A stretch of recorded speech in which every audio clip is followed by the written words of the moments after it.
Hello everybody and welcome back to Pravus Gaming more EU4 Anbennar, playing as the Kingdom of Lorent. And I am now back from the grandest LAN event in Mosna, Poland, and my god, I had so much dang fun.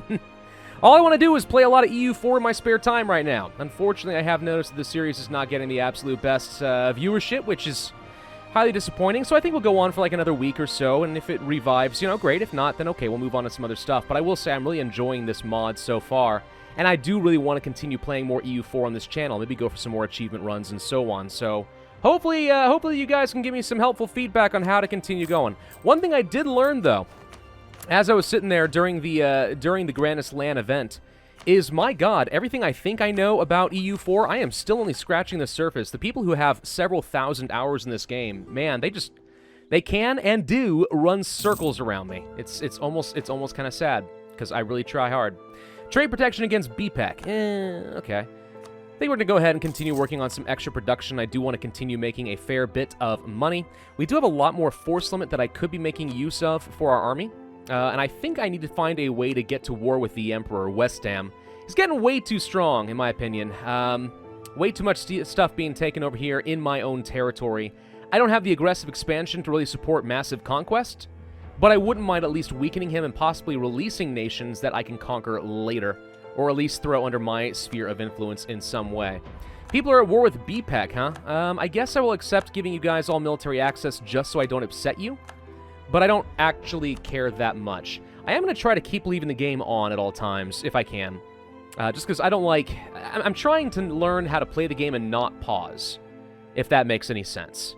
Pausing is very convenient for, like, talking, but as I've learned from multiplayer, it's really not good if you need to be able to react quickly to situations, so trying to get away from that. I do think we should build up to our naval force limit and try to get some more light ships, so I can afford to get 5 more at the moment. So 1, 2... Oh, I need more money. All right, hang on. Just gotta wait another month and build another. We'll just keep gradually working on some of that. We have started working on colonial nations. And I think the lore is that the New World over here are the ancient elven homelands or something along those lines. So I guess we're conquering elves.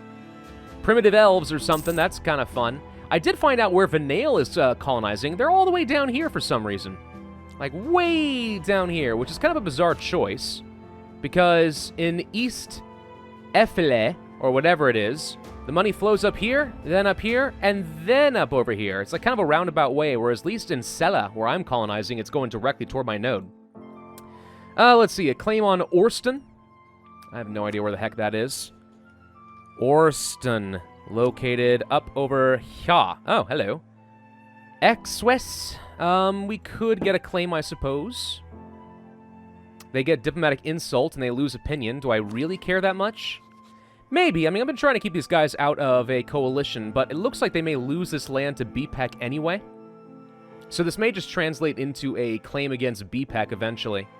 That said, it's part of the Empire, and I'm probably not going to be attacking the Empire, so let's just not risk upsetting my neighbors, because I can still use that, I think, to try and keep the coalition effects down pretty low. BPEC has taken money. Because, you know, that's what BPEC does. BPEC is pretty good.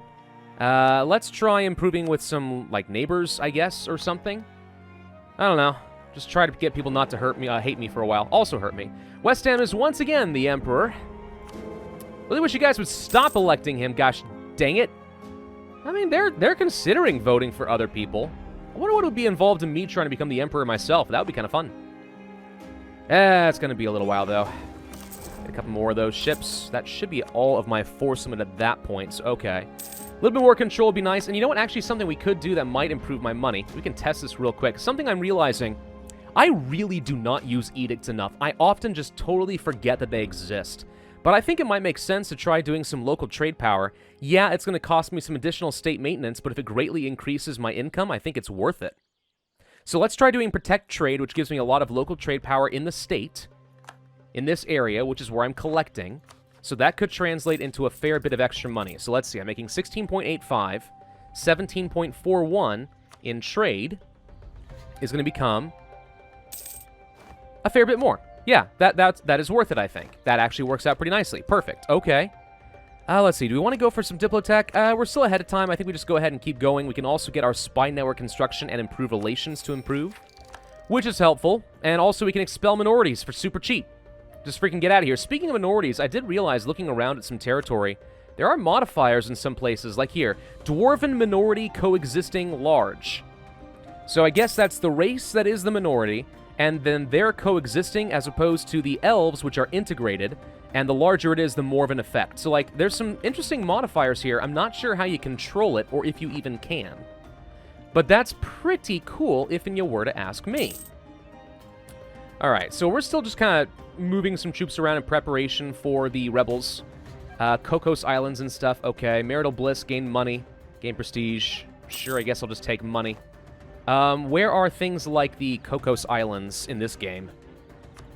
Right here. This is Cocos Island, despite clearly not being an island. Got it. Okay, yeah, well, let's keep an eye on these rebels and make sure that they don't end up being a big problem. We could start the integration, I think, of a vassal shortly. Could already start on Griswold. I think I'll leave them alone. Maybe make them a march in the future. Rubenaire, however, would be kind of nice. Can do that in June of 1526. All right, let's go ahead and speed things up to speed 5, native exploitation. I can lose a little bit of money for that. That's fine. Magical experiment gone wrong. From magical explosions to foul weather to a mob of peasants turning into sheep, magical experiments and spells can and will go awry. The most recent case has been in Lupus, or whatever it is, which has damaged the province significantly. Angry mobs call for the arrest, or worse, execution of the wrongdoer, whilst mages of the province fear what this will mean for their current and future work. Enforce stricter rules on spellcasting, upsetting the mages. They lose a lot of influence. Local development costs and local goods, or they lose 20 influence. Punish the wrongdoer. For a lot longer, they lose influence. So this is a short-term effect, but they lose loyalty. And it's going to affect the province regardless. I guess I would rather enforce stricter rules on spellcasting for now. And it doesn't say that they got devastation, it's just an effect. So it's not going to need to do development to fix the devastation. So I think that's probably okay as is. Alright, well, cool. Moving on. Let's go ahead and work on some buildings. We want more money. I guess just production. I do kind of like production, honestly. Production in general is good. Just overall improves the trade node and its value by a significant margin. Let's see, do I want to do that whole edict somewhere else where we have good trade provinces? Yes. Maybe over here. There's a natural harbor in these areas. I guess I could spend money to try and upgrade them. Probably would be worth enacting an edict here as well. It's not like it's a ton of maintenance. And go ahead and enact one there. You don't have very much prosperity, which is interesting.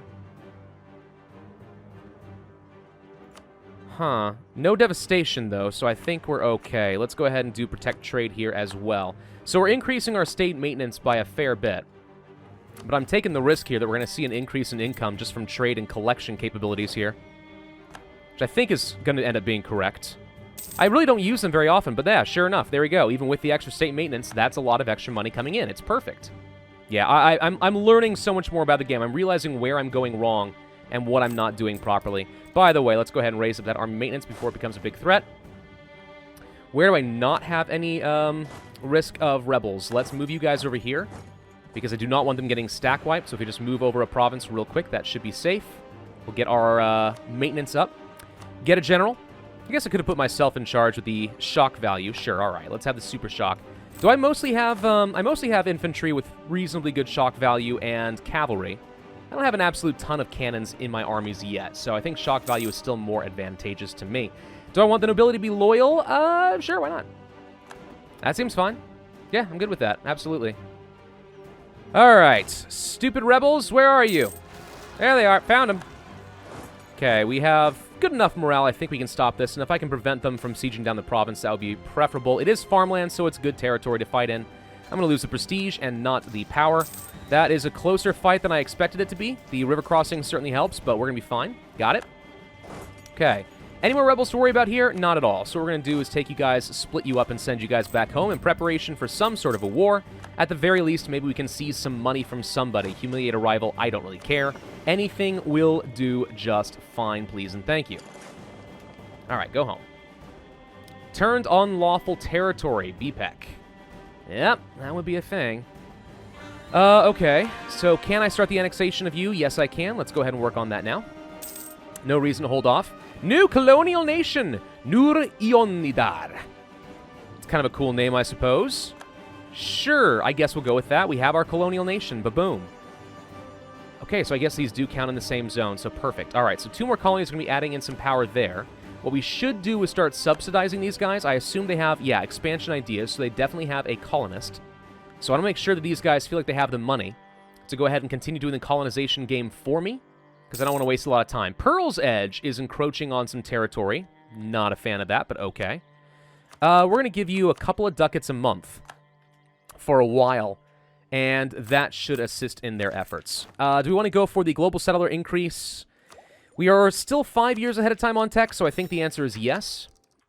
We're working toward another colonist, actually, but this just greatly increases the speed at which I'm getting these colonies in the first place. And I think we should consider starting up a new colonial nation up here in the Banished Isles, because this is another area where we do have some trade that is flowing directly into the Bay of Wines, where I can make some serious money. And that is, I think, the primary goal of colonization in the early game. It's all about the money. Get all that production and all those trade goods flowing into your node. Get all that trade control and power and blah, blah, blah, blah, blah. Just makes the most sense to me. In terms of money, by the way, let's go for a little bit there. I guess we could include subjects and see if maybe our vassal could get a lot of value. So, for example, 0.16 there, 0.18. I mean, the more money they make, the less I have to bother subsidizing them, and they'll just continue to grow. So, it's fine. Let's go ahead and send these guys back home. Again, I got to practice not pausing. It's a whole different game when you can't pause. It really is, but it's an important skill to learn. I had the honor to watch some of the Paradox devs playing during the Greatest LAN event and watching how they are doing warfare and such in real life. And first off, warfare in multiplayer is completely different, I'm finding. Like, absolutely different. Every fight is an existential threat, constantly throwing mercs into a fight, just non-stop fighting. It's really aggressive. Pretty cool, honestly. But also just reacting real time, like, that's a skill, and it's not something I think that I would be able to do. So it's important, I think, for me, in particular, to try learning a little bit. Let's build up some more cannons. We have some manpower and stuff. We can afford it. We need to be building up our army back up to our force limit if possible. We have a colony that is now done up over here. Perfect. Let's get started in a new area. What I'd like to know is where we can get, like, let's say a trade province. I do not see much. I see one over here, which it looks like is being colonized by Pearl's Edge already, so we're going to have to ignore that. Let's see, a cheaper diplomatic reputation guy. That's nice. What do we have right now? We have a colonial range guy who I do not think is cheaper, so a level 3 for the same price just means more diplo power. And I don't need colonial range, so I like the idea of doing this. And I can afford you right away. Perfect. Let's just go ahead and do that. That's just extra power for me. So yeah, anywhere I want to be forming? Kentucky, perhaps? Should we just go to Kentucky? There are actually no natives in this region, which is fascinating. Okay. Well, in that case, I don't need to be sending troops over there, so we should set up in an area where I could do some conquest to speed things along, including against Pearl's Edge, if possible, but maybe not too close. I don't want them just walking over and sacking things. Let's set up in Winnipeg, I guess. And do I want to expel minorities? No, I think we can go ahead and just use the colonist. It's fine. And I'm going to send you to go and assist over here. And as soon as the fleet arrives, we'll pick these troops up and head home. There they are. So we have 10 transports and 3 heavies and 4 galleys. Not the best navy in the world, but I mean, whatever. It does the job. Let's go to speed 5 for a little bit and just kind of rush forward. I'm wondering when we're going to get some sort of a heresy event. I really would like to see the religion branch out. I think it sounds like fun. BPEC is growing their trade league. Fine, go on. Do whatever you want. Let's go and get some more money again in our colonial nation. Tur has announced Wex as a rival. Sorry. Man, Wex, you fell so far. I really wish you had stayed in a personal union. It would have been funny. But it was not worth contesting. I'm about positive it was not worth contesting it. They weren't providing a huge advantage. They were okay. But they weren't massive. You're almost done with the annexation of Rubenair. How are we looking in terms of aggressive expansion? We have a little bit, but it has decreased substantially, which means I can start looking to some more conquest. Duran, it looks like we no longer have a truce with. Yeah, so I could try to finish off Duran. And we probably should. I don't actually have any claims on them right now, so let's fix that. I just go ahead and eat them. Broken Jaw declares war on somebody. Don't really care about that. That's fine. It's probably a bunch of kobolds charging over the mountains. You now take candle. Or whatever it is. I don't know. What's the Hearthstone thing? I think that's what it was. Something about candles. They're obsessed with candles. Don't ask me why. I really wouldn't be able to tell you. Let's see. A guy who is not cost reduced. Can we get a better advisor? Yes. Missionary Strength does nothing. National Unrest does something. So I guess I'd have to go for this. And it's 25% cheaper, which is not outstanding, but, I mean, it works. So I'll take the National Unrest guy. I guess it's you. Oh, so I guess 11.78 is the default. So this guy probably was reduced, wasn't he? Oh. Do I have a lot of inflation? A little bit. How are my rebels? Okay. Honestly, I think we'll actually go for this for a while. I can swap out later. But for now, that just makes the most sense to me. Merchants are leaving. No! I want that trade power. It's important to me. Marital bliss. Oh, look, another advisor who's cheap. You know what? You can never have too many good advisors available, okay? You can never have that. Just always keep them around. It's always worthwhile. Annexation should be about to finish. There it is. Rubenair is mine. Tariffs on fur. I don't need tariffs. Let's go ahead and try to get some free power. So there's some prestige from me. We get some infantry and cavalry. I guess I'll just go join up with an army somewhere. For some reason, they are locked. There we go. Just had to wait a month. Bring you guys over here. All right, so we're going to have 3 stacks of troops about ready to go. BPEC declares a war on somebody. Okay. That Merchant Republic, those halflings, man, they are, they're aggressive little boogers, I'm realizing. Like, needlessly aggressive little boogers. Let's keep training up some cannons. I probably should make use of some mercs and stuff. But oh well.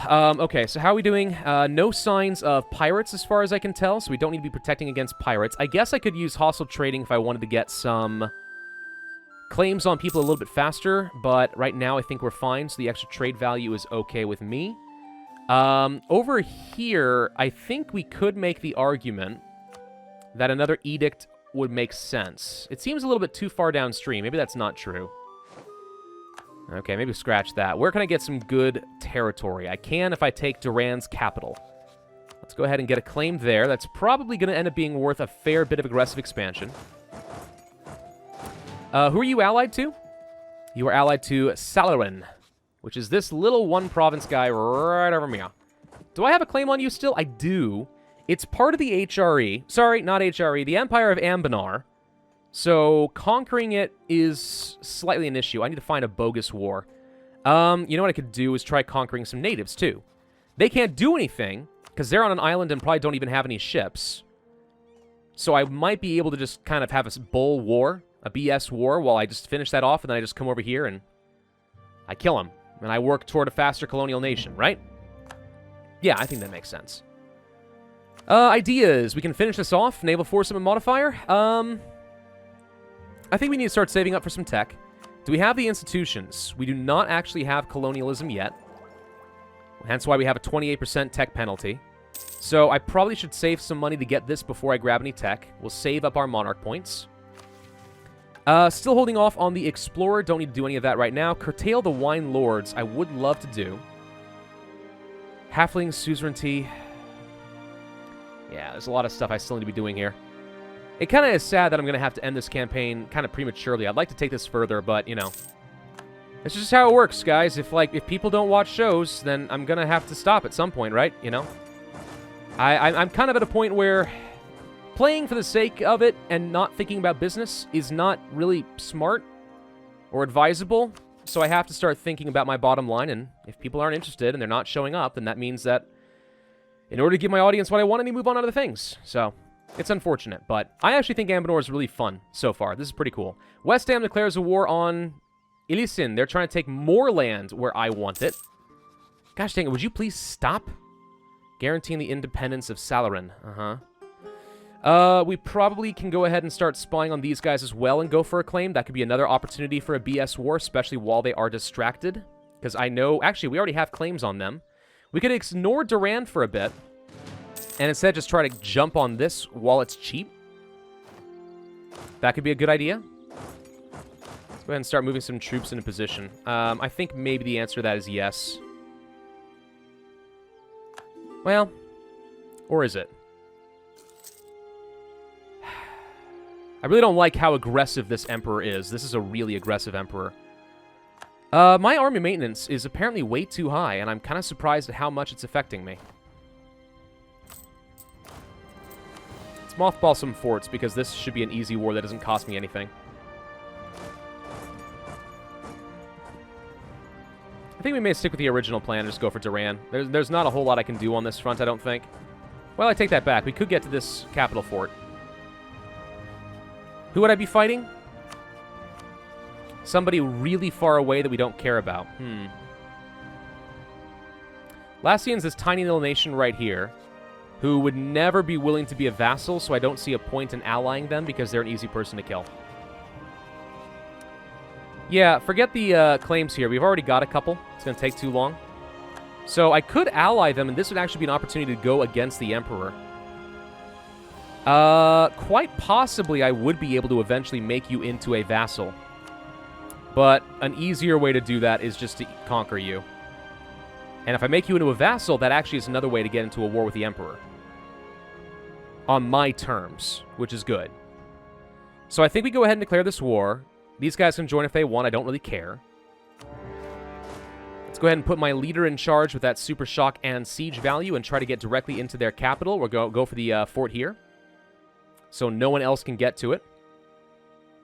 Let's actually detach. Well, how big is this fort? Okay, you got 11,000 troops. Let's back some of you up. You guys head down here. We got vassals on the way, so we're safe. I'm not really at any threat as far as I can tell, though they also have a super mage. Speaking of mages, let's go ahead and do something fun and actually try casting some realm magic. I don't really know what I want to do, but let's try something. How about conjuration? You don't know any spells. Unlockable, host magnificent feast, conjure. Okay, how about abjuration? I can cast ward. Improved on renowned.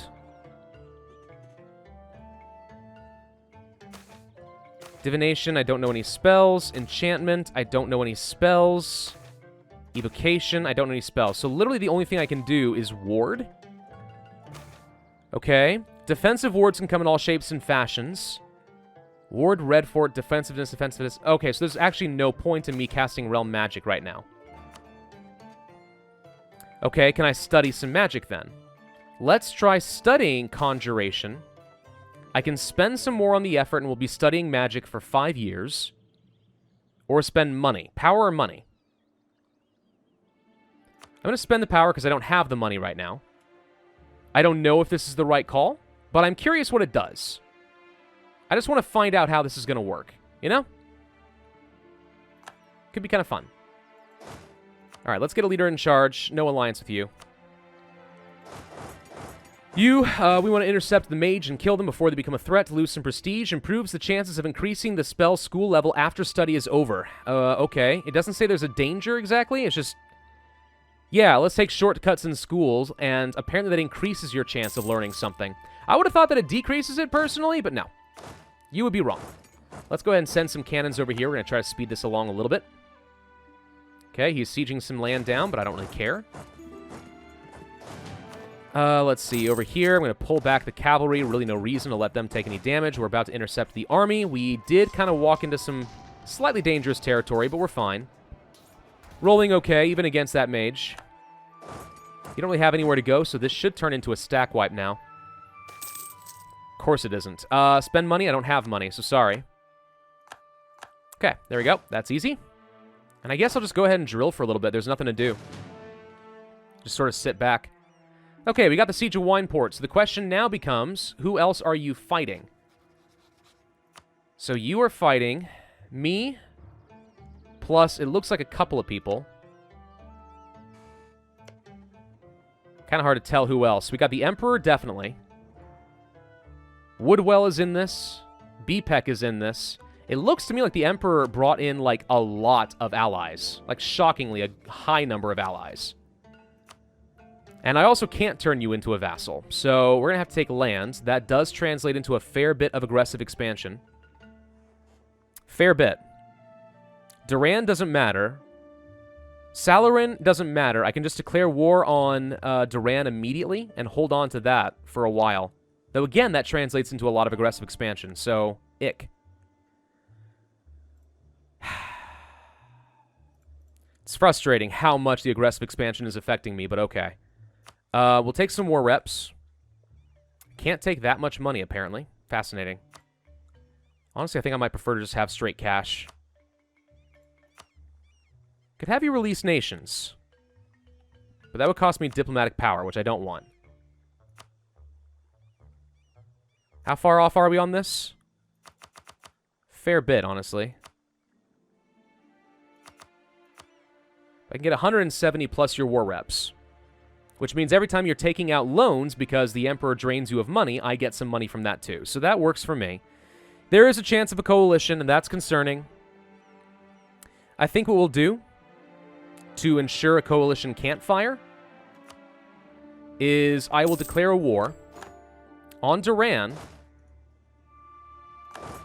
with the intention of simply taking money and such and not risking giving them a truce timer so that they cannot join any sort of coalition. That staggers it and greatly reduces any potential enemies. Yes. I'm just going to go ahead and declare another war immediately. You need a general. Go ahead and start with the mage. You guys head up over here. You guys head up over here. We have some coring to do. Doop doop. And all we're looking to do here really is just take money and trade power. And prevent people from joining any sort of coalition. That's all that we are interested in. Desires of the flesh. Okay. Just lose some prestige. Honestly, I find prestige just not to be that important. Need to leave behind 9 troops. I'm going to take away the cavalry. And also, let's say, more than half of the infantry. Pull them back. No reason to take a lot of attrition. Monetary reforms. I'm just going to have to take the inflation, I'm afraid. And we have to buy some down, because that's a bit much at the moment. Losing a lot of money, once again. But okay, hopefully we can fix that soon-ish. Actually, should have fabricated a claim before we did this. Didn't think about it. Oh well. That's fine. Let's go ahead and fabricate a claim over here. Okay, that means we now have a BS war that we can accomplish. Okay. So they're going to go marching around in my land, apparently. Which I don't care about. That's fine. I actually don't need to do this because my vassal's already here. Full annexation. Iselin is dead. Okay. That's what I was afraid would happen, but okay. What I could do is actually not core this and release Iselin as a vassal now. And that would give me free cores I can use against West Ham. Now that I think about this, I like that idea. This is going to give me permanent reason to fight the Emperor. So we are indeed going to release them. I cannot do that while we are at war, but that's fine. We'll still get a lot of the effects of money and trade power. I can always annex them later. But I can feed them a lot of cores, because I know they have plenty. See, this is me trying to make smarter plays. Okay? I'm trying to think outside of the box and just, like, throw more stuff at it. You know? Trying to learn a little bit here. Okay, they're sieging down all this, which is really annoying. I don't even think I need a leader here. We can just go chase them down. At least prevent them from doing anything else. Okay, so let's see. We are a year ahead of time on tech. I definitely need to embrace this, so as soon as we can make some money, it's worth taking a loan out. We've won the Siege of Staloran. Perfect. So if I take this, that's 39 aggressive expansion for one city in the Empire. That's way too much. Vassalizing them alone also is worth 26, which will get a lot of people angry at me and is not worth it either. Ooh, trade efficiency and global trade power and production efficiency. For Red Glades. Okay. War reps, transfer trade power, and give me money. You don't have much. Ugh, okay. Annulled treaties with, Neckcliff? Would I prefer that you give me your trade power or steer trade? I don't see a point in steering trade because you're already where I want you to be. So we're just going to take your money. And I'll go ahead and make this up to 90 so we have a longer truce timer. so you can't join a coalition. Okay, and they're out, and that was easy. Here we go. This way, if the Emperor does decide he wants to join a coalition, he will be more or less alone, which I consider to be optimal. Let's go ahead and send the other colonists over here. Again, no danger, so that's fine. Okay, so we're working on these 2 forts. Should be able to catch out at least a stack here. Magical Succession Crisis.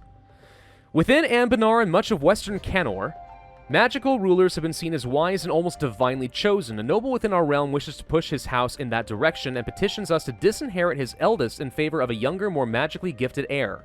The nobility within our realm warn that this goes against the very traditions that keep Lorent together, whilst the mages subtly support one of their own in power as usual. So upset the mages and make the nobility have influence, or accept the petition, upset the nobility, but the mages are better. I will do that. So far, I still kind of like the mages. I feel like the mages are good. Let's go ahead and unsiege this land. What kind of devastation are we looking at? Very minor. I actually had no idea until recently that you could use development, and it gets rid of a lot of devastation. That is something I should know, but I did not know. Kind of fun, right? All right, there goes a fort. Perfect. I think we're just going to go ahead and take out a loan. Don't want to pay back a loan. Give me a loan. Actually, I guess I could do... You know what I could do instead is corruption. Because by being ahead of time on tech, we're going to have some, like, natural corruption reduction. So we're going to do that, gain the money. Then we're going to go ahead and embrace the institution. And then we're going to go for military and diplotech. Go ahead and spend the power on those. Be ahead of time on some tech there. And we're just waiting on our ally to finish up the last siege. And we'll be able to knock them out from that war as well. Okay, so the colonial game continues. We have a colonial nation who hopefully... Oh, wait, they actually killed somebody. They conquered Agadir for me. Oh, nice. Thank you. Dude, well done. That's awesome. Or wait, no. Ooh, wait, they're actually started working on their own colonies, too. Nice. So these guys didn't die. They moved over here, and they started colonizing both of these provinces. So our colonial nation's doing exactly what we want them to do. They are being expansive. So now we just need to get started on new colonial nations. Once we finish up with some ideas, we are going to have a total of 4 colonists we can be doing to rapidly colonize the world and start making an absolute ton of money in Lorent through trade, by which we should then be able to challenge the Emperor and maybe shatter the world as we know it. Thank you all for watching. Hope you enjoyed. If so, then I would ask you to hit that like button, leave a comment, and subscribe. And I, as always, will see you guys next time.